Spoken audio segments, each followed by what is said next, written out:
संपूर्ण महाभारत कथा वन पर्व के अंतर्गत श्री राम के राज्याभिषेक की तैयारी, राम के द्वारा खरदूषण आदि राक्षसों का नाश तथा रावण का मरीच के पास जाना। आप सभी से अनुरोध है कि यदि आप इन वीडियोस को लाइक, शेयर या सब्सक्राइब नहीं भी कर सकते तो इन्हें पूरा अवश्य सुने और लाभान्वित हों।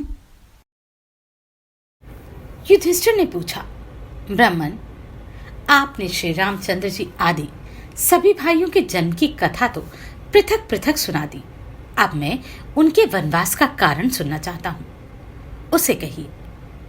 दशरथ जी के वीर पुत्र दोनों भाई श्री राम और लक्ष्मण तथा मिथिलेश कुमारी यशस्विनी सीता को वन में क्यों जाना पड़ा?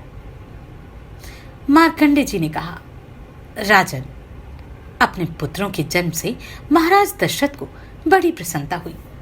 वे सदा सत्कर्म में तत्पर रहने वाले, धर्मपरायण तथा बड़े बूढ़ों के सेवक थे। राजा के वे तेजस्वी पुत्र क्रमशः बढ़ने लगे।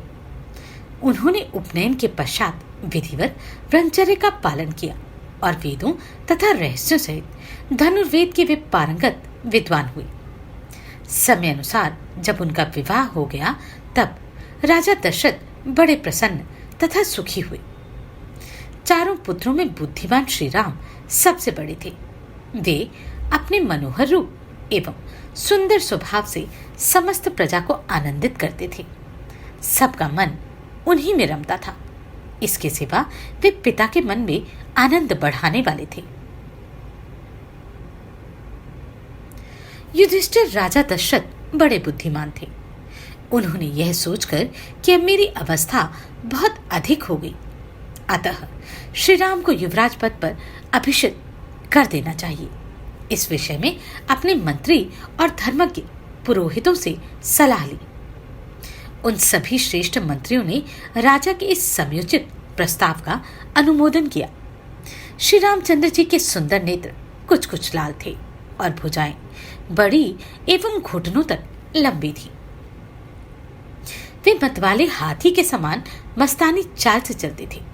उनकी ग्रीवा शंख के समान सुंदर थी। उनकी छाती चौड़ी थी और उनके सिर पर काले काले घुंघराले बाल थे। उनकी देह दिव्य दीप्ति से दमकती रहती थी। युद्ध में उनका पराक्रम देवराज इंद्र से कम नहीं था। वे समस्त धर्मों के पारंगत विद्वान और बृहस्पति के समान बुद्धिमान थे। संपूर्ण प्रजा का उनमें अनुराग था। वे सभी विद्याओं में प्रवीण तथा जितेंद्रिय थे। उनका अद्भुत रूप देखकर शत्रुओं के भी नेत्र और मन लुभा जाते थे। वे दुष्टों का दमन करने में समर्थ, साधुओं के संरक्षक, धर्मात्मा, धैर्यवान, दुर्धर्ष, विजयी तथा किसी से भी परास्त न होने वाले थे। कुरुनंदन कौशल्या का आनंद बढ़ाने वाले अपने पुत्र श्री राम को देख देख कर राजा दशरथ को बड़ी प्रसन्नता होती थी। राजन, तुम्हारा भला हो। महातेजस्वी तथा परम पराक्रमी राजा दशरथ श्री रामचंद्र जी के गुणों का स्मरण करते हुए बड़ी प्रसन्नता के साथ पुरोहित से मिले। ब्राह्मण, आज पुष्य नक्षत्र है। रात में इसे परम पवित्र योग प्राप्त होने वाला है। आज राज्याभिषेक की सामग्री तैयार कीजिए और श्री राम को भी इसकी सूचना दे दीजिए। राजा की यह बात मंथरा ने भी सुन ली। वह ठीक समय पर कैकेयी के पास जाकर यूं बोली, कैकेयी नंदिनी, आज राजा ने तुम्हारे लिए महान दुर्भाग्य की घोषणा की है। खोटे भाग्य वाली रानी, इससे अच्छा तो यह होता कि तुम्हें क्रोध में भरा हुआ प्रचंड विषधर सर्प डस लेता। रानी कौशल्या का भाग्य अवश्य अच्छा है, जिनके पुत्र का राज्याभिषेक होगा। तुम्हारा ऐसा सौभाग्य कहां जिसका पुत्र राज्य का अधिकारी ही नहीं है। मंथरा की यह बात सुनकर सूक्ष्म कटि प्रदेश वाली देवी कैकेयी समस्त आभूषणों से विभूषित हो परम सुंदर रूप बनाकर एकांत में अपने पति के पास गई। उसकी मुस्कुराहट से उसके शुद्ध भाव की सूचना मिल रही थी। वह हंसती और प्रेम जताती हुई सी मधुर वाणी में बोली, सच्ची प्रतिज्ञा करने वाले महाराज, आपने पहले जो तेरा मनोरथ सफल करूंगा ऐसा वर दिया था, उसे आज पूर्ण कीजिए और उस संकट से मुक्त हो जाइए। राजा ने कहा, प्रिय, यह तो बड़े हर्ष की बात है। मैं अभी तुझे वर देता हूं। तुम्हारी जो इच्छा हो ले लो। आज मैं तुम्हारे कहने से किस कैद करने के अयोग्य को कैद कर दूं अथवा किस कैद करने योग्य को मुक्त कर दूं, किसे धन दे दूं अथवा किसका सर्वस्व हरण कर लूं। ब्राह्मण धन के अतिरिक्त यहाँ अथवा अन्यत्र जो कुछ भी मेरे पास धन है उस पर तुम्हारा अधिकार है। मैं इस समय इस भूमंडल का राजेश्वर हूं, चारों वर्णों की रक्षा करने वाला हूं। कल्याणी, तुम्हारा जो भी अभिलषित मनोरथ हो उसे बताओ, देर न करो। राजा की बात को समझकर और उन्हें सब प्रकार से वचनबद्ध करके अपनी शक्ति को भी ठीक ठीक जान लेने के बाद कैकेयी ने उनसे कहा, महाराज, आपने श्री राम के लिए जो राज्याभिषेक का सामान तैयार कराया है वह भरत को प्राप्त हो और राम वन में चले जाएं।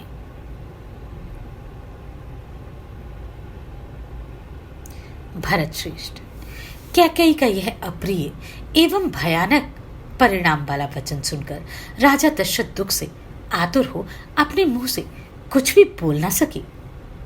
श्री रामचंद्र जी शक्तिशाली होने के साथ ही बड़े धर्मात्मा थे।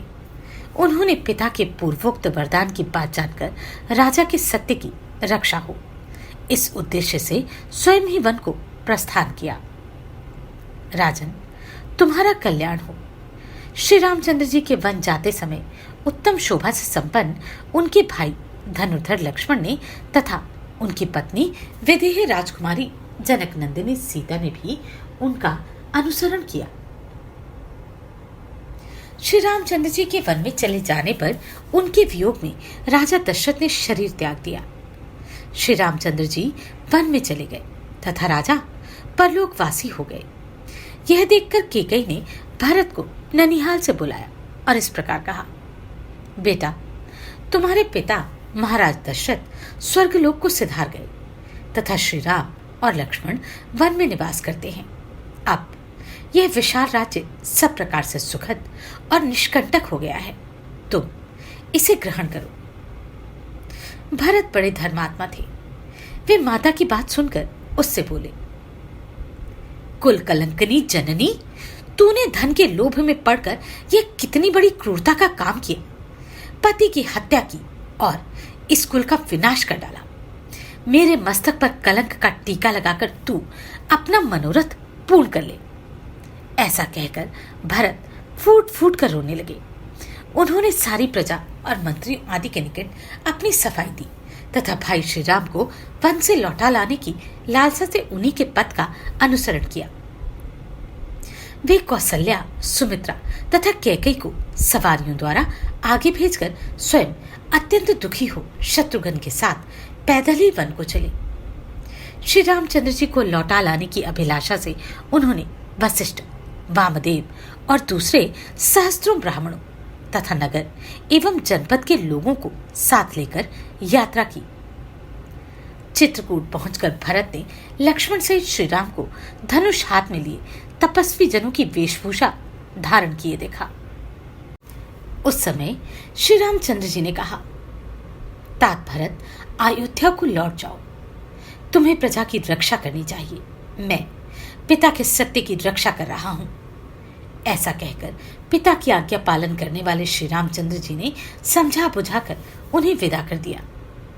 तब वे लौटकर बड़े भाई की चरण पादुकाओं को आगे रखकर नंदीग्राम में ठहर गए और वहीं से राज्य की देखभाल करने लगे।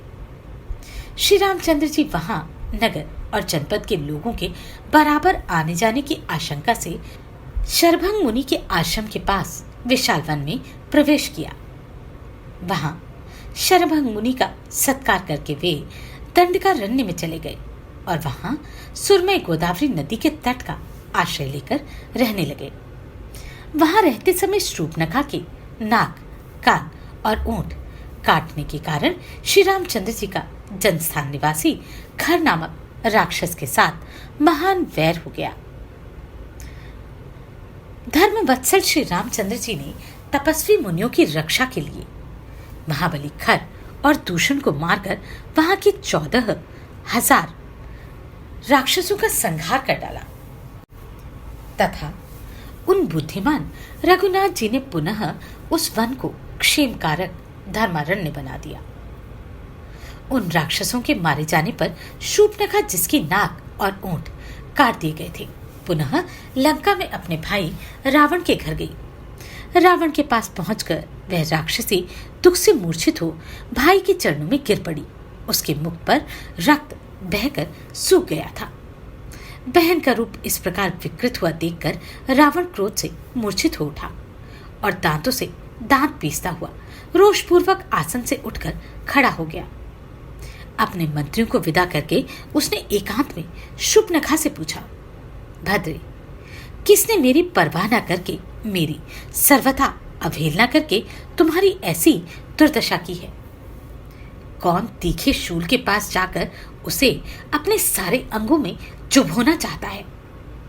कौन मूर्ख अपने सिर पर आग रखकर बेखटक सुख की नींद सो रहा है?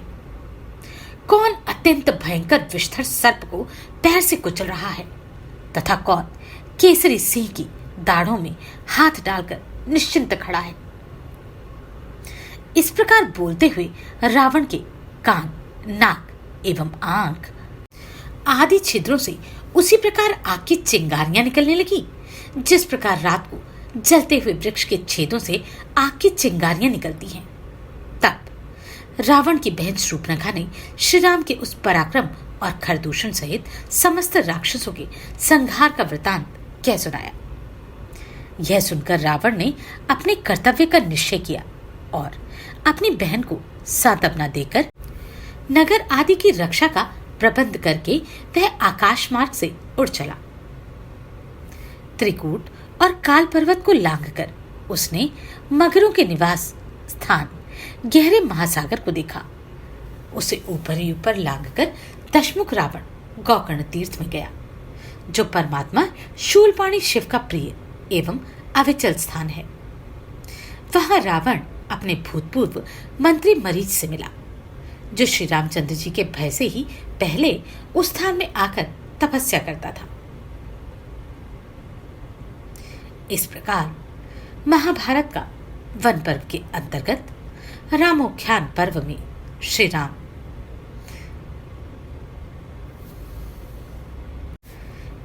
राम वनगमन विषयक अध्याय पूरा हुआ।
आप सभी को कोटि कोटि साधुवाद। आपने इन वीडियोस को इतना प्रेम दिया। नमस्कार, मैं आभा शर्मा जावास। यदि आपको मेरा ये प्रयत्न सराहनीय लगा हो तो मुझे सब्सक्राइब करके प्रोत्साहित करें